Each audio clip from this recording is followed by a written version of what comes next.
Hello everyone. तो चलिए आज का टॉपिक स्टार्ट करते हैं। और आज का जो टॉपिक है हम करने वाले हैं हेनरी फेयोल के बारे में। ये सेकेंड चैप्टर का सेकेंड पार्ट है। इससे पहले मैं फर्स्ट पार्ट अपलोड कर चुका हूँ। तो हेनरी फेयोल जो है वो एक माइन इंजीनियरिंग की डिग्री जो है वो प्राप्त कर चुके थे। और उसके बाद एक कोल माइन में यानी कि कोयले की खान में जा करके उन्होंने अपना काम चालू किया था। ठीक है। और जब वो 1988 में एक अच्छे मुख्य कार्यपालक के पद पे पहुंच गए थे यानी सीनियर पद पे पहुंच गए थे, तो उन्होंने ये देखा कि उनकी कंपनी जो है वो दिवालियापन यानी इंसॉल्वेंसी की कंडीशन में आ गई थी।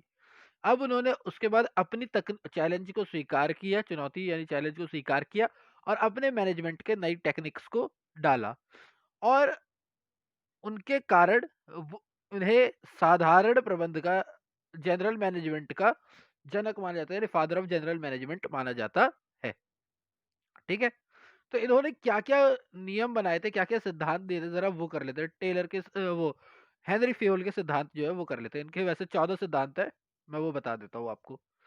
तो पहला जो सिद्धांत है वो है आपका कार्य का विभाजन। इनका कहना ये था कि आप किसी एक इंसान को बहुत बड़ा काम दे देते हो, उससे अच्छा है कि बहुत सारे इंसानों को छोटे छोटे काम दो। क्योंकि जब आप काम को छोटे छोटे यूनिट में बांट देते हो तो उसमें वो स्पेशलिटी भी दिखा देता है इंसान, और वो बहुत अच्छे से कर भी सकता है। और तो इसके परिणाम स्वरूप क्या होगा, उसकी एफिशिएंसी और उसका इफेक्टिवनेस दोनों ही बढ़ जाएंगे। ठीक है। दूसरा जो पॉइंट था वो ये था कि अधिकार एवं उत्तरदायित्व। देखो कहते हैं रिस्पॉन्सिबिलिटी एंड पावर।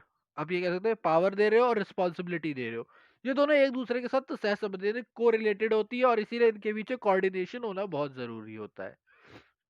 अधिकार का मतलब क्या होता है कि आप किसी को कोई निर्णय लेने की शक्ति दे रहे हो। और उत्तरदायित्व का मतलब क्या होता है, यानी रिस्पॉन्सिबिलिटी का मतलब क्या होता है कि जो काम आपको दिया गया है आप उसे अच्छे से करो। इन दोनों के बीच में कोऑर्डिनेशन होना बहुत जरूरी है, सामंजस्य के कोऑर्डिनेशन होना बहुत जरूरी है। क्योंकि उत्तरदायित्व यानी कि रिस्पॉन्सिबिलिटी कहते हैं, हाँ, उत्तरदायित्व रिस्पॉन्सिबिलिटी के बिना अधिकार यानी कि पावर जो है आपकी वो नकारात्मक परिणाम ला सकती है यानी नेगेटिव इफेक्ट ला सकती है। और सेम होगा दूसरी तरफ से, यानी कि अगर आप किसी को अधिकार ही ना दो, पावर ही ना दो, तो फिर वो अपने श्रमिक से यानी कि अपने मजदूर से काम कैसे करवाएगा। जो तीसरा पॉइंट था वो था अनुशासन। अनुशासन में इन्होंने ये कहा था कि भैया देखो ऐसा है, सभी स्तरों पर अच्छे सुपरवाइजर होने चाहिए, अच्छे नियम होने चाहिए, नियम का पालन ना करने पर दंड का भी होना चाहिए, प्रावधान होना चाहिए कि आपको भाई सजा भी मिल सकती है। तो ये चीजें जो है इन्होंने बोली हुई थी कि अनुशासन होना चाहिए संगठन के अंदर, यानी एक ऑर्गेनाइजेशन के अंदर होना चाहिए भैया, डिसिप्लिन तो होना ही चाहिए। फोर्थ जो था वो था आदेश की एकता। देखो आदेश की एकता का मतलब क्या होता है कि एक इंसान को अपने एक ही सीनियर से आदेश लेना पड़े। जैसे कि आप यहाँ पर इस इमेज से देख ही रहे हो, ये जो पहली इमेज है ये दिखाती है आदेश में एकता को, और ये दिखाती है आदेश में अनेकता को। तो इसमें क्या था कि एक इंसान से एक अधीनस्थ यानी कि एक सीनियर से एक जूनियर जो है वो अपना क्या ले रहा है, अ, आदेश ले रहा है। तो उसे पता है मुझे रिपोर्ट भी किसको करनी है या किसकी सुननी है। ये परेशान हो जाएगा, मैं भाई मैं इसकी सुनूं, इसकी सुनूं, इसकी सुनूं, इसका काम करूं, इसका काम करूं, इसका काम करूं, और ये काम का क्या कर देगा, कबाड़ा कर देगा, काम खराब कर देगा। तो इसीलिए इट्स वेरी इंपॉर्टेंट कि आपके आदेश में क्या हो, एकता हो। फिर आता है निर्देश में एकता। अब बच्चे बहुत कंफ्यूज हो जाते हैं कि आदेश में एकता जो थी और निर्देश में जो एकता है, अब इन दोनों में क्या अंतर होता है। तो देखो आदेश जो दिया जाता है, ऑर्डर जो दिया जाता है वो होता है एक सीनियर टू जूनियर। जबकि जो निर्देश दिया जाता है यानी कि जो आपको डायरेक्शन दिया जाता है वो दिया जाता है कहते हैं पूरे ऑर्गेनाइजेशन के लिए। ठीक है। डायरेक्शन ऑर्गेनाइजेशन के लिए होता है, ऑर्डर इंडिविजुअल के लिए होता है। ठीक है। तो यूनिवर्सल कहते से एकता बोला हुआ है ना, तो आप इसे क्या बोलोगे, यूनिवर्सैलिटी। हाँ, यूनिवर्सैलिटी कह लो, या फिर आप ये कह लो कि सिंगल डायरेक्शन, सिंगल कहते हैं ऑर्डर। ठीक है। जैसे यहाँ पर दे भी रखा है दोनों में अंतर कि किसी भी अधीनस्थ को एक समय पर एक ही अधिकारी से प्राप्त आदेश करने चाहिए, और उसी के प्रति उत्तरदायित्व होना चाहिए। यानी कि ऑर्डर जो है आपको, एक जो जूनियर है उसे एक ही सीनियर से ऑर्डर लेना चाहिए और उसी के प्रति वो अपना क्या करे, काम करे। जबकि उद्देश्य वाली क्रिया यानी कि जो ऑब्जेक्टिव से डिफाइन होती है, और जो जो भी हमारे ऑब्जेक्ट प्रोजेक्ट वाले जो भी प्रोसेस होता है कि भैया क्या ऑब्जेक्टिव होने चाहिए, उनको डिफाइन करने वाला जो भी प्रोसेस होता है, उसके अंदर हमारा क्या होना चाहिए, एक ही अधिकारी होना चाहिए। नेक्स्ट हम बात करते हैं कि इसका लक्ष्य क्या होता है। तो आदेश की एकता का लक्ष्य होता है दोहरी अधीनस्थता, यानी कि एक इंसान दो लोगों से ऑर्डर ना ले, तो इस चीज को रोकना। क्योंकि निर्देश यानी कि डायरेक्शन का क्या होता है, क्रियाओं का अनदेखा होने से रोकना, कि कोई ऐसा काम ना रह जाए जो छूट रहा हो। प्रभाव क्या होता है, कर्मचारी को व्यक्तिगत रूप से प्रभावित करता है और पूरे संगठन को प्रभावित करता है। तो मैंने वही आपको कहा कि ऑर्डर जो है, कोई भी ऑर्डर जो है वो क्या होता है, इंडिविजुअल के लिए होता है, जबकि कोई भी डायरेक्शन जो है वो पूरे संगठन के लिए होता है, यानी होल ऑर्गेनाइजेशन के लिए होता है। ठीक है, नेक्स्ट पॉइंट ये तो आप सीधा ही समझ लो कि भैया सामूहिक हितों को व्यक्तिगत हित से ऊपर रखना, यानी कि आपको हमेशा क्या करना है, आपको ऑर्गेनाइजेशनल गोल को फर्स्ट रखना है, अपने इंडिविजुअल गोल को सेकंड रखना है। ये हम पहले भी डिस्कस कर चुके हैं, यही बात हेनरी फेयोल ने भी कही थी। नेक्स्ट, कर्मचारियों का पारिश्रमिक यानी वेजेस, जो आप अपने एम्प्लॉयज को वेजेस देते हो, तो वेजेस कम से कम इतने होने चाहिए कि उनके रहन सहन का अच्छा स्तर उपलब्ध करा सके। तो उचित वेतन देना बहुत जरूरी है, मतलब कि एक सही सैलरी, एक मिनिमम अमाउंट ऑफ सैलरी ऐसी होनी चाहिए जिसमें भैया उनका घर चल सके।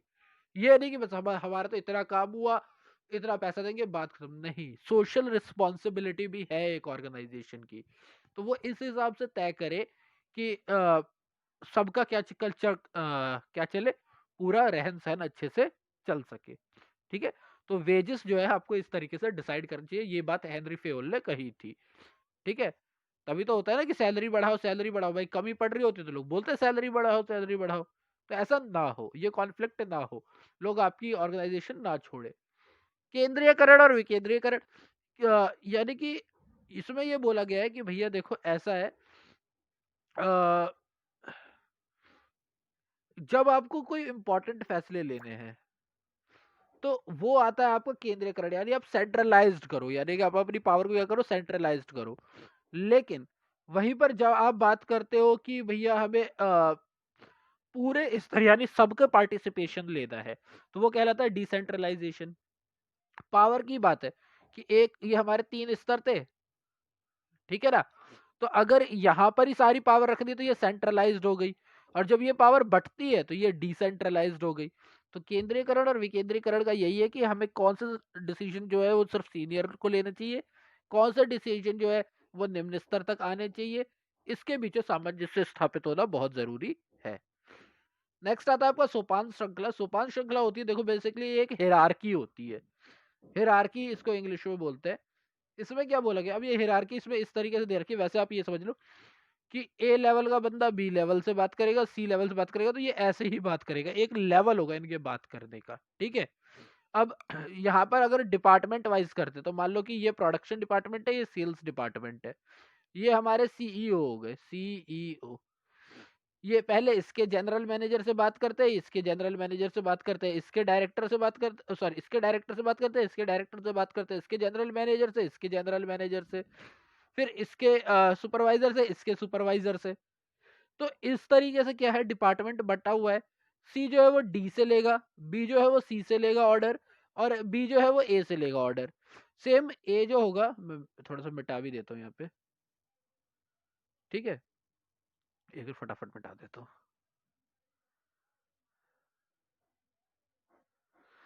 ठीक है,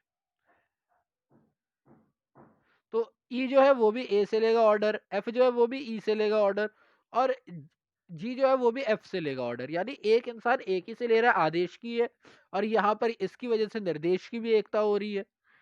लेकिन अगर, और सेम ये इसी वे में बात ऊपर भी जाएगी और नीचे भी आएगी, कोई डायरेक्ट बात नहीं कर सकता, सब अपने सीनियर और अपने नेक्स्ट स्टेप से बात कर सकते हैं। बट इट इज पॉसिबल कि भैया कभी कभार क्या होता है कि दोनों डिपार्टमेंट को आपस में एक लेवल पे कोऑर्डिनेट करना होगा, तो जो जिस लेवल का बंदा है वो उसी लेवल के बंदे से आपस में कोऑर्डिनेट कर सकता है। ये होती है आपकी हिरार्की। ठीक है, मतलब बेसिकली ऐसे समझ लो कि हमारे स्कूल में साइंस कॉमर्स और आर्ट होती है, तो जो प्रिंसिपल होता है वो तो सेम ही होता है। तो प्रिंसिपल वाले जो है वो एग्जामिनेशन डिपार्टमेंट हेड जो होंगे या हेड ऑफ डिपार्टमेंट जो होंगे, कॉमर्स साइंस और आर्ट्स, उनको डिस्कस करेंगे, वो अपने टीचर्स को बताएंगे, फैकल्टी को बताएंगे, फैकल्टी वाले सब्जेक्ट्स वालों को बताएंगे, है ना। लेकिन अभी अगर स्कूल में कोई प्रोग्राम ही करवाना है तो टीचर टीचर के लेवल पे भी तो बात कर सकता है। तो हो सकता है बायोलॉजी का टीचर इकोनॉमिक्स के टीचर से बात करना चाहे, तो वो फिर वहां पर आता है कि क्लास में अगर कोऑर्डिनेशन बिठाना है, टाइम पीरियड को मैनेज करना है, तो उस चीज में आता है आपकी ये समतल पट्टी यानी पैरेलल लाइन काम करती है। ठीक है। अच्छा, ये वीडियो बड़ा होता जा रहा है, फटाफट खत्म करता हूँ मैं इसको। उचित व्यवस्था, देखो कोई भी सामान सही जगह पर रखना हो, यानी कि प्रॉपर मैनेजमेंट होनी चाहिए। यहाँ पर यही बात बोली हुई है कि कोई भी सामान सही जगह पे रखी जाए और किसी भी जो इंसान काम करने वाला है उसे सही इंसान को सही जगह पे लगाया जाए। अब एक मैकेनिक को कुर्सी बनाने के लिए रखोगे तो काम बिगड़ेगा ही बिगड़ेगा। नेक्स्ट, समता जो है, इक्वालिटी, हमने बार बार पढ़ा हुआ है कि भैया किसी भी जाति, लिंग यानी रिलीजन हो गया, जेंडर हो गया, अ, उसके बाद उसका कहते हैं रिलीजन, हाँ, रिलीजन, जेंडर, कास्ट, इनके ऊपर कोई भी मतभेद नहीं होना चाहिए, इक्वालिटी होनी चाहिए। कर्मचारियों के कार्यकाल में स्थायित्व, कर्मचारियों के कार्यकाल में स्थायित्व ऐसा ना हो कि वो फटाफट चेंज करते जा रहे हो, नहीं, उनको नौकरी का वो मिलना चाहिए, सुरक्षा मिलनी चाहिए, और तभी वो लग के काम करेंगे। ऐसा नहीं होना चाहिए यार यहाँ पे तो 2 ही महीने के लिए काम करो। जब इंसान के दिमाग में ये बात आ जाती है ना, तो वो लग के काम नहीं करता। उसे आपको सुरक्षा देनी पड़ेगी, और फिर उसे बार बार उसके पद से ना हटाया जाए, तो ये चीजें बहुत काम आती है। ठीक है। 13 है पहल। पहल का मतलब ये होता है कि अगर आप कोई ऑर्डर देने वाले हो तो उस ऑर्डर को देने से पहले आप लोगों से पूछ लेते हो कि भैया आप कोई इसमें सजेशन देना चाहते हो, नहीं देना चाहते हो। तो इससे क्या होता है, उन लोगों को लगता है कि भैया हम भी पार्टिसिपेशन कर रहे हैं, तो लोगों को बोला जाता है आप पहल करके दिखाओ। ठीक है। और लास्ट होता है सहयोग की भावना यानी कोऑर्डिनेशन, फील ऑफ कोऑर्डिनेशन। तो हमने बार बार कहा है, तो ये तो फेयोल ने भी, हेनरी फेयोल सर ने भी कहा था कि भैया एक ऑर्गेनाइजेशन के अंदर सहयोग तो होना ही चाहिए।